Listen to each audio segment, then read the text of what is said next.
할렐루야. 오늘 하루도 하나님의 크신 은혜가 성도님들과 성도님들의 가정에 충만히 임하기를 소망합니다. 아멘. 사랑하는 성도 여러분, 오늘의 말씀은 우리가 익히 잘 알고 있는 본문입니다. 바로 아브라함이 성경에서 처음 등장하는 장면이기도 하고, 아브라함의 믿음의 결단이 얼마나 대단했던지 75세가 되는 할아버지의 나이에도 하나님의 음성을 듣고 새로운 지경으로 나아갔던 멋진 믿음의 결단이 나타나 있는 본문이기도 합니다. 그러나 가만히 오늘의 말씀 11장 끝부분부터 이렇게 이어지는 말씀을 보시다 보면은 아브라함의 결단이 먼저가 아니라 그의 아버지인 데라의 결단이 먼저 있었구나라는 것을 새삼 깨달을 수 있습니다. 오늘의 본문의 말씀은 바로 이 한 가정이 짐을 꾸려서 길을 나서는 장면으로 시작하고 있습니다. 데라가 아들 아브람과 그리고 손자 롯과 며느리 이 사레를 데리고 갈대아 우르라는 큰 대도시에서 보잘것없는 작은 땅인 하란으로 이사하는 장면이 31절부터 나옵니다. 사람이 사는 냄새가 가득한 도시가 바로 여러분 갈대아 우르였습니다. 갈대아 우르는 대도시였기 때문에 풍요가 보장된 땅이고 기회의 땅이고 많은 사람들이 성공이라는 가치를 쫓아서 살고 싶어하는 곳이었습니다. 그런데 그곳을 모든 가족이 등을 지고 이제는 한 번도 가보지 않은 낯선 길을 선택했습니다. 여러분 그 이유가 무엇이었습니까? 이유는 아주 간단합니다. 바로 하나님이 부르셨기 때문에 그렇습니다. 하나님이 부르셨을 때 안락함과 풍성함이 보장되어 있는 것을 내려놓고 낯설고 두렵지만 하나님을 의지하여 나아가는 것, 그것이 바로 부르심에 순종하는 사람이고 믿음의 사람의 태도입니다. 그리고 어느 날 그 부르심이 아브라함에게 더 또렷하게 들려집니다. 그것이 바로 12장 1절과 2절의 말씀이죠. 너는 너의 본토 친척 아버지의 집을 떠나 내가 내게 보여줄 땅으로 가라. 내가 너로 큰 민족을 이루고 내게 복을 주어 내 이름을 창대하게 하리니 너는 복이 될지라. 아멘. 복을 받을지라가 아니라 복이 될지라 라는 말씀을 여러분 한번 마음에 담고 말씀을 들어보시기 바랍니다. 아브라함은 많은 것을 이해하지 못했습니다. 하나님이 그 땅을 가면 이것도 주고 저것도 주고 내가 더 너를 잘되게 해줄 테니까 걱정하덜 말고 가라, 이렇게 말씀한 게 아니에요. 이해를 잘 시켜주지도 않고 그냥 가라라는 말씀만 하신 거죠. 그런데 아브라함에게는 다른 소리가 들리지 않았습니다. 한 가지만 분명하게 메시지로 들렸어요. 그 메시지가 뭘까요? 주님이 나를 콕 찍어서 말씀하셨다. 주님이 수만 명의 사람이 있지만 그 사람을 부르시지 않고 나를 지명해서 말씀하셨다. 주님이 나에게 말씀하셨다는 것이 그에게는 가장 중요했습니다. 그래서 4절 말씀에 뭐라고 되어 있습니까? 아브라함이 여호와의 말씀을 따라갔고. 아멘. 여러분 하나님의 말씀은요 어찌 보면 비어 있는 것 같습니다. 가라, 이거 말고 다른 메시지가 없잖아요. 가면 뭐 해줄게 뭐 해줄게가 없어요. 여러분 하나님의 말씀은 보이지 않는 약속과도 같아요. 그러나 하나님이 어떤 분이신지 그분의 성품을 인정하고 신뢰하는 사람만이 그 말씀의 무게와 중요성을 알고 순종할 수 있는 것이죠. 아브라함이 바로 그 정도 그릇이 되는 사람이었습니다. 그런데 바로 이 짧은 말씀, 여호와의 말씀을 따라갔고라는 문장이 그의 인생을 완전히 바꾸었지요. 여러분 하나님의 음성을 따라가야 인생이 바뀝니다.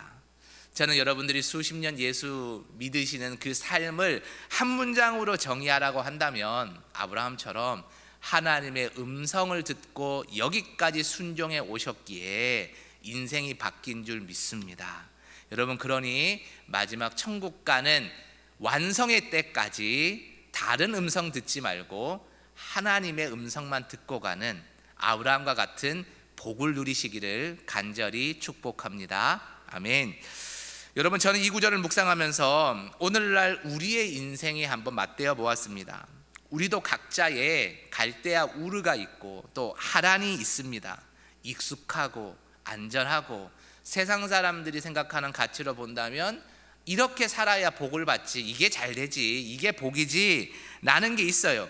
그런데 하나님은 어떻게 하세요? 더 넓은 믿음의 자리로 우리를 때로는 불러요. 근데 그 넓은 믿음의 자리로 나아가기 위해서는 갈대아 우르나 하란 땅의 성공을 여러분 어떻게 해야 됩니까? 버려야 됩니다.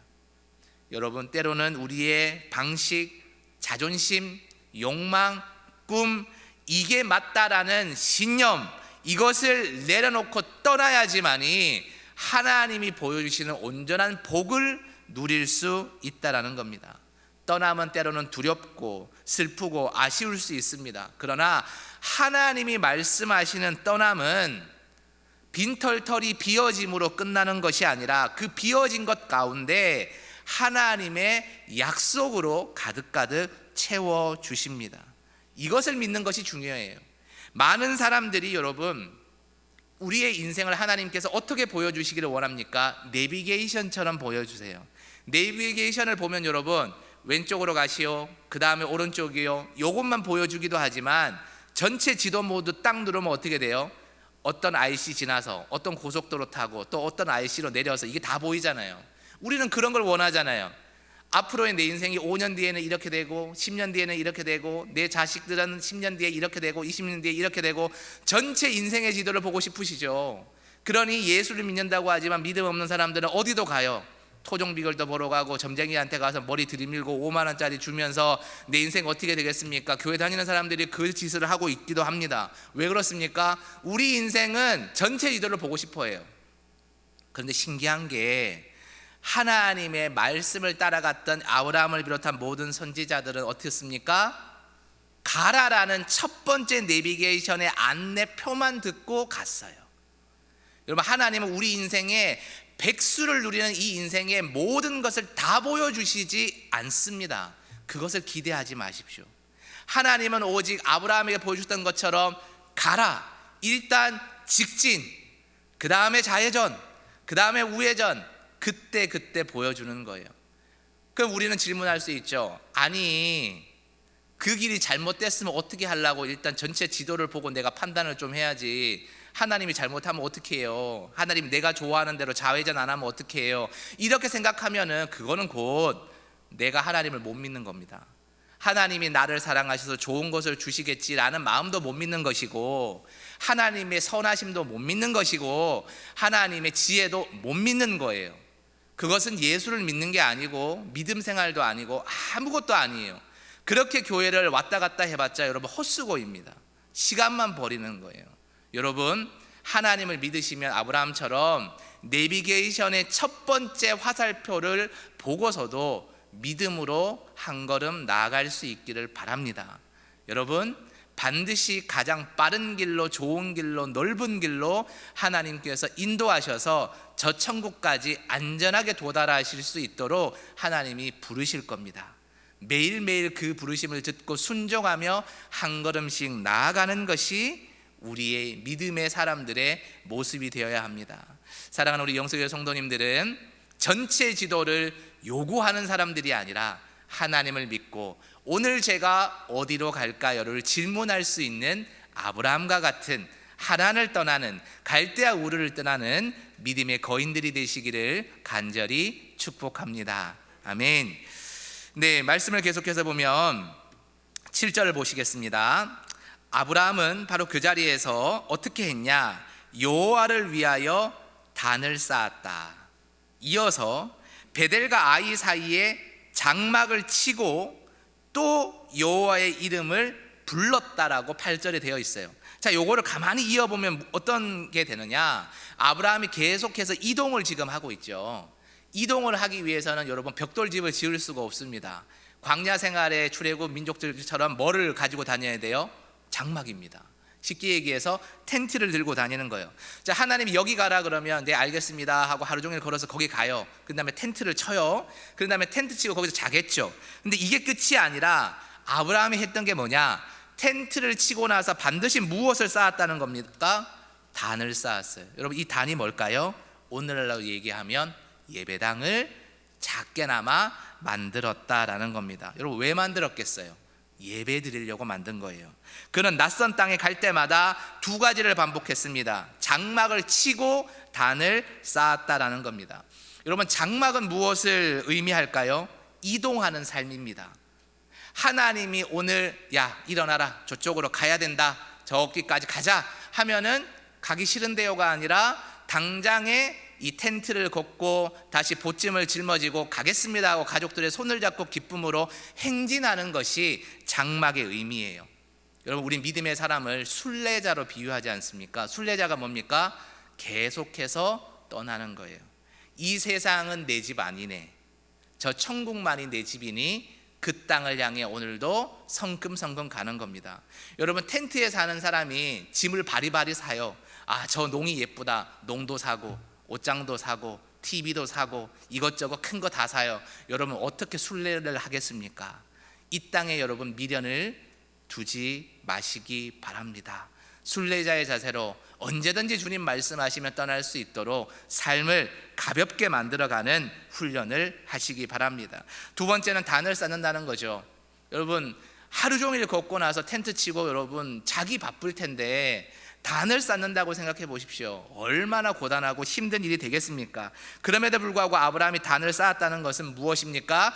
자신의 삶에 가장 중요한 게 뭐예요? 예배인 거예요. 하나님인 거예요. 그 단에서 하나님께 기도하는 가운데 자신의 나아갈 바를 말씀하시고 기꺼이 순종하겠다는 결단을 가지고 예배의 중심의 사람으로 세워진 것이 아브라함이었어요.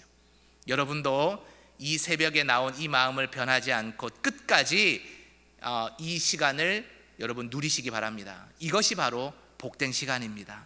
이 시간에 기도하면서 비나이다 비나이다 하는 게 아니라 하나님 말씀하여 주옵소서. 오늘 제가 어디로 가기를 원하십니까? 오늘 제가 자녀들을 위해서 어떻게 기도하기를 원하십니까? 그렇게 기도할 터이니 하나님, 오늘도 우리 자녀들이 장막집을 사는 사람들처럼 이 땅에 미련 두지 않고 하나님이 먼저 되는 삶을 살게 하여 주옵소서. 기도할 때에 장막도 치고 단을 쌓는 아브라함의 믿음을 본받을 수 있다라는 것입니다. 2절과 3절입니다. 너는 복이 될지라, 너를 축복하는 자에게는 내가 복을 내리고 너를 저주하는 자에게는 내가 저주하리니 땅의 모든 족속이 너로 말미암아 복을 얻을 것이라. 아멘. 여러분, 새해 복을 많이 받는 것이 좋지요. 저도 새해 복을 많이 받는 것이 좋습니다. 근데 지난 시간 제가 새해 첫 번째 새벽기도 때 드렸던 말씀 혹시 기억하십니까? 새해 복을 많이 받으세요도 좋은데 하나를 더 해보라고 하셨지요. 기억나십니까? 새해 복 많이 누리시기 바랍니다. 여러분, 우리는 이미 예수님이라는 비교할 수도 없는 멋진 복을 이미 받은 사람들입니다. 이 복을 누리는 것이 중요하지 더 많이 채워 넣는 것이 중요하지 않습니다. 그리고 이 말씀을 또 기억해 보십시오. 복은요, 받는 것으로 끝나지 않습니다. 받는 것으로 끝나서는 안 됩니다. 여러분, 믿음의 길은요, 믿음의 길은 복을 받는 사람에서 복이 되는 사람으로 성장하는 과정입니다. 믿음이 뭐라고요? 복 받는 사람에서 복 좀 받았으면 좋겠다. 예수 믿을 땐 다 그렇죠. 처음 믿을 땐. 근데 어느 정도 성화의 과정을 걸으면 어떻게 됩니까? 내가 복이 되어야지 라는 믿음으로 성장해야 합니다. 그래서 아브라함이 텐트를 치고 단을 쌓을 때 그 주변에는 자연스럽게 은혜의 향기가 퍼졌을 거예요. 손님이 오면 대접하고 환대하고, 종들에게는 무시하지 않고 공의와 정의와 사랑을 행하고, 지나가는 이들에게 하나님의 말씀을 전하는 삶을 그는 살았을 것입니다. 그것이 바로 복이 될지라라는 말씀이에요. 여러분 주변 사람들에게 복이 되시기 바랍니다. 복이 무엇입니까? 하나님이라고 하지 않았습니까? 하나님을 전하는 사람. 어떻게 해요? 사랑으로. 가난한 이웃이 있으면 여러분 솜씨 좋으시잖아요. 반찬이나 찌개 하나 끓여서 이거 한번 드셔보세요 하고 전해주는 거. 쌀 맛있게 지어서 밥 지어서 좀 나눠드리는 거. 여러분, 우리가 가난해도 할 수 있지 않습니까? 옛날 김종수 목사님께 배웠던 그 마음으로 할 수 있지 않습니까? 그러한 마음으로 나눌 때 때로는 그 밥 한 그릇, 따뜻한 국 한 그릇이 아이고 이 사람이 나를 생각하는구나, 참 좋은 사람이구나, 참 저분 권사님이셨지, 야 예수 믿는 사람이 다르네, 하나님 참 따뜻하시네. 여러분, 이 마음을 전하는 거예요. 그러면 여러분이 복이 되는 거예요.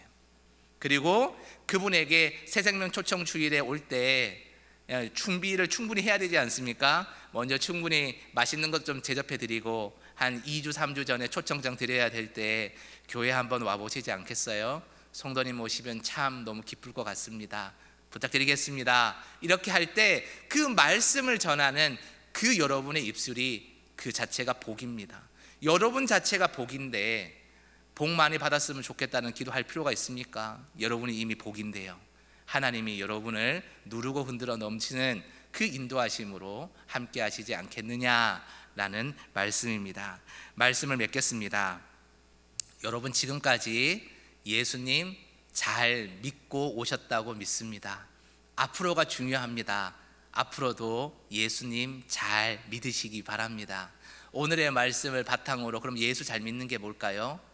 아브라함에게 명령하셨던 그것, 너는 복이 될지라. 이 명령은 위대한 아브라함에게만 하시는 명령이 아니라 지금 여러분에게 주시는 축복의 선언이자 명령문입니다. 여러분, 주님 안에서 복이 되시기 바랍니다. 사랑의 마음으로 이웃을 섬기시고 사랑의 마음으로 이웃을 품으시고 조금 고가운 일이 있고 억울한 일이 있고 소리 지를 일이 있어도 노여워하시지 말고 용서해 주시고 품어주시고 그럴 수 있지 뭐 아이고 내가 죽어야지 내가 죄인인데 라는 마음으로 오늘을 살아가실 때 여러분의 그 인품의 향기 가운데 예수 그리스도의 향기가 드러나고 그때의 한마디 하나님이라는 그 칭호가 그에게 생명의 언어로 전달될 줄 믿습니다. 그 복으로 살아갈 수 있는 정말로 존경하고 사랑하는 우리 영세교회 성도님들 모두 되시기를 주님의 이름으로 축원드립니다. 아멘. 기도하겠습니다. 이 시간 기도하실 때 주님, 아브라함처럼 말씀을 따라 한 걸음 순종하게 하시고 오늘도 우리의 삶의 장막은 가볍게 하시고 예배는 단처럼 단단히 세워서 우리가 친히 복이 되는 사람 되게 하여 주옵소서. 내 욕심으로 복을 많이 받으려고 긁어 모으는 욕심쟁이가 아니라 아브라함이 깨달았던 것처럼 하나님과 함께하는 것이 복임을 알고 오늘도 하나님의 사랑으로 이웃에게 작은 것 하나도 나누며 살아가고 하나님의 거룩한 성호를 전할 수 있는 복 자체가 되게 하여 주옵소서. 이 시간 주여 한번 외쳐 부르고 통성으로 기도하며 나아갑니다. 주여, 하나님 아버지, 우리도 이 시간 말씀 따라 살아가는 아브라함을 닮아가기 원합니다. 우리 인생의 전체 지도를 알고 욕심 부리며 복을 긁어 모으는 사람이 아니라 하나님 그저 오늘 주시는 그 말씀의 내비게이션 하나를 따라서 주님을 믿고 순종함으로 걸어가게 하시고 결단하게 하시고 우리의 삶이 화려하고 무겁고 가득가득 채워지는 삶이 아니라 언제든 순례자의 길을 떠날 수 있도록 가벼워지게 하여 주옵소서. 또한 예배는 무거워지게 하여 주셔서 예배가 우리 삶의 중심이 되게 하시고 그 예배를 통해 하나님의 사랑의 마음을 깨달아 알아서 우리의 첫 번째 신앙의 대를 이어갔던 영세교회의 일대의 신앙의 믿음의 선배들처럼 우리도 사랑을 나누게 하시고 환대를 나누게 하셔서 아브라함처럼 복 자체가 되는 사람으로 주님 안에 살아갈 수 있는 오늘 하루가 되게 하여 주옵소서. 은혜의 하나님, 본토와 친척과 아버지의 집을 떠나라는 부르심 앞에 머뭇거렸던 마음을 내려놓고 오늘 보여주시는 한 걸음을 믿음으로 내딛게 하여 주옵소서. 장막처럼 집착을 비우고 단처럼 예배를 굳게 세우며 만나는 이들에게 복이 되는 우리가 되게 하여 주옵소서. 오늘 하루도 우리의 길을 인도하시고 약속을 성취하실 주님을 의지하며 이 모든 간구를 예수님의 이름으로 기도드리옵나이다. 아멘.